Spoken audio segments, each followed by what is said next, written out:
Uyimizda shunday sukunat bor ediki, hatto nafasim og'zimga eshitilardi. Odatda bolalarimning kechuvi, erimning yotali, qaynonamning gudranishi bilan tolib-toshib turadigan bu katta hovli endi huvillab qolgandi. Erim Rossiyada. Ancha bo'ldi. Har kuni telefonlashib gaplashib turamiz. Har kuni bir xil gap. Ishlaring yaxshimi? O'zingni ehtiyot qil. Bolalar yaxshimi? U bilan ham uzoqlashib ketgandekmiz. Go'yo soyinch deganlari avvaliga olovga o'xshab yuragingni kuydirar ekan. Keyin asta-sekin sovuq kulga aylanib qolar ekan. Bolalarimni qaynonam olib Toshkentga, opasinikiga to'yga ketganlariga ham bir hafta bo'ldi. Qaynotangiz yolg'iz qolmasin. Kelin, siz qoling, bir haftada qaytamiz degandilar. Shunday qilib men va qaynotam bu katta havollagan hovlida yolg'iz qoldik. Qaynotam odam kamgap inson. Bolasi uzoqda, xotini, nevaralari mehmonda. U kishi uchun ham oson emasligini bilardim. Ko'pincha ayvonda eski karavotda xayol surib o'tiradilar. Men o'z ishim bilan doim oloraman, sigir soqaman, ovqat qilaman, uylarni yig'ishtiraman. Biz deyarli gaplashmasdik. Faqat zarurat yuzasidan ota choy ichasizmi, kelin tuz bormi? Faqat shunga o'xshash so'zlar edi. Oradagi sukunat ba'zan menga og'ir yuk bo'lib tuydi. Kechqurunlari bu sukunat yanada avjiga chiqardi. Hovliga tun chokib chiroqlar yoqilganda, men oshxonamda, u kishi oshxonasida qamalib o'tirardik. Ba'zan u kishini u yoqdan bu yoqqa yurgani eshitilardi. Men esa derazadan osmonga, yulduzlarga qarab o'tirardim. Xayolimda erim, u hozir nima qilayotgan ekan? Sovqotmayaptimikan, meni oylarmikan? Ammo bu oylar ham endi avvalgidek yuragimni junbushga keltirmasdi. Xuddi eski yod bo'lib ketgan she'rni takrorlayotgandek edim. Bir kuni kechqurun yomg'ir kuya boshladi. Bax yomg'iri uyimiz tomiga urilayotgan tomchilar sukunatni biroz bo'lsa-da buzardi. Bir kuni elektr o'chib qoldi. Butun hovlini zimziyo qorong'ulik bosdi. Telefonimning chirog'ini yoqib sham izlay boshladim. Oshxonadan bir dona sham topib yoqdim va qaynotamning xonasiga moraladim. U kishi deraza oldida tashqariga tikilib o'tirgan ekanlar. Ota chiroq ochdi. Sham olib keldim dedim. U kishi sekin qaradi. Sham yorida yuzlaridagi ajinlar yanada chuqurlashib bortib ko'rindi. Uning ko'zlarida chuqur bir charchoq alam bor edi. Ha, kelin, rahmat. Shu yerga qo'ya qoling, dedilar. Past ovozda. Shamni stol ustiga qo'ydim. Xonadan chiqib ketmoqchi edim. Lekin u kishining ovozi to'xtatdi. O'tiring, kelin.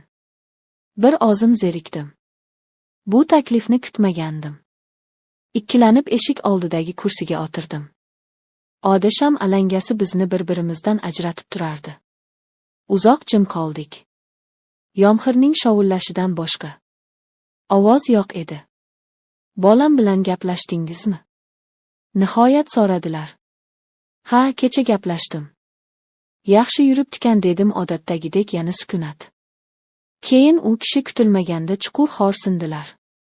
Bu xo'rsiniqda so'xinch mujassam edi. Pul topaman deb yoshligini xazon qilyapti bolam. Na bola-chaqasining oldida, na ota-onasini. Hayotni mazasi qayoqda qoldi? O'zi bu so'zlar yuragimga oqdek qadaldi. Chunki bu mening ham har kunlik oylarim edi. Erimning topgan puli rozxorga, imoratga ketardi. Ammo bizning o'tayotgan umrimizchi? Mening ayollik baxtim uning yoshligichi. Hali hammasi yaxshi bo'lib ketadi, ota, dedim bazor. U kishi menga qaradilar. Bu safar nigohlari boshqacha edi. Bu qaynotaning keliniga qarashi emasdi. Bu bir erkakning dardini tushungan ayolga qarashi edi. Sizga ham qiyin bilaman, qizim, dedilar. Yolg'izlik odamni yeydi. Shunda tomximga bir nima tiqildi. Ko'zlarimdan yosh qalq edi. Yig'lab yubormaslik uchun labimni qattiq tishladim. Men bu uyda bir xizmatkor, bir kelin edim. Hech kim mendan senga ham qiyinmi deb so'ramasdi. Hamma meni kuchli deb o'ylardi. Ammo men charchagandim. Bilmadim deya pichirladim. Shu payt u kishi o'rnidan turib yonimga keldilar. Men seskanib tushdim. U kishi qo'lini yelkamga qo'ydi. Men o'shanda dadamni mehribon qo'llarini esladim. Og'zimni tutib tura olmadim. Yiglab yubordim. Uzoq vaqt davomida unutilgan barcha dardlarim, sog'inchlarim, yolg'izligim ko'z yoshlarimga qo'shilib oqardi. U kishi hech narsa demadi. Faqat qo'li bilan yelkamni ushlab tasalli bergandek bo'y. Sham alangasi tebranar. Ikkimizning devordagi soyalarimiz bir-biriga qo'shilib ketardi. Qancha vaqt shunday o'tirganimizni bilmayman. Yomg'ir tindi. Shamib deyarli tugab qolgandi. Men ko'z yoshlarimni artdim. Kechiring, ota, dedim hijolat bo'lib. Hijolat bo'lmang, dedilar, o'shamayin. Ammo bu gal titroq ovozda. U kishi qo'lini yelkamdan olmadi. Aksincha barmoqlari bilan sochimni sekin siladi. Yuragim dukillab ketdi.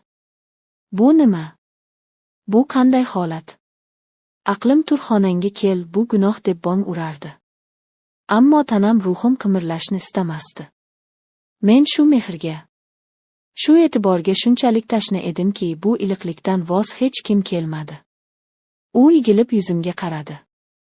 Ko'zlarimiz to'qnashdi. Uning ko'zlarida endi nafaqat charchoq, balki bir iltijo, bir olov porlardi. Bu qarashdan butun vujudim muzlab ketdi. Qaynotam, erimning otasi. Bu fikr miyamda char urardi.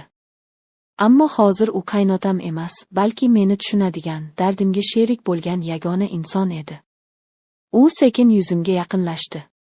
Men ko'zlarimni yumib oldim. Lablaridan aroqning hidi anqidi. Demak, yolg'izlikdan ichgan ekanlar. U meni olibdi. Bu opichda na ehtiros, na shiddat bor edi. Bu ikki yolg'iz yaralangan qalbning bir-biriga taskin berishga urinishi edi. Bu gunohkor, ammo shunchalik zarur bo'lgan bir taskin edi. Men qarshilik qilmadim. O'sha lahzada men na erimning xotini, na bu xonadonning kelini edim. Men shunchaki yolg'iz mehrga zor bir ayol edim. Tong otdi. Chiroq yonib turgandi. Tunda qachon yonib, qachon o'chirganimizni eslay olmadim. O'rnimdan turib yuzimni yuvdim. Hovul chiqqanimda qaynotam allaqachon turib ayvonda choy ichib o'tirardi. Unga ko'zim tushishi bilan kechagi voqea yodimga tushib, butun tanamga titroq kirdi. Uyat, qo'rquv, gunohkorlik hissi butun vujudimni qamrab oldi. U kishiga qaray olmadim. Salom berdim-u oshxonaga kirib ketdim. Nonushta tayyorladim.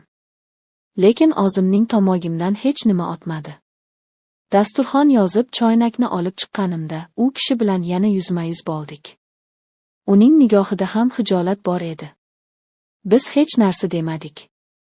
Hech narsa bo'lmagandek nonushta qildik. Ammo oramizdagi sukunat endi boshqacha edi. Bu bo'sh sovuq sukunat emasdi. Bu sirlar bilan aytilmagan so'zlar bilan, gunohning og'ir yuki bilan to'la bir sukunat edi. Biz endi bir-birimizga begona emasmiz. Bizni umrbod bir-birimizga bog'lab turadigan bir sir birlashtirib turardi. Kunlar o'tmoqda. Qaynonam va bolalarim ertaga qaytib kelishadi. Hovli yana shovqinga to'ladi. Em yana telefon qiladi. Hayot o'z iziga tushib ketgandek bo'ladi. Ammo men bilaman, hech narsa endi avvalgidek bo'lmaydi. Bu hovlining devorlari, bu ayvon, bu xonalar hammasi mening gunohimga guvoh. Men har kuni qaynotamga duch kelaman. Biz bir-birimizga qisqagina qarab qo'yamiz. Uning nigohida men o'zimning aksimni, o'zimning sirimni ko'raman. Va bu katta uyda biz ikkimiz abadiy yolg'izmiz. O'zimiz yaratgan yolg'izlikda bu yolg'izlikning nomi yo'q, ta'rifi yo'q.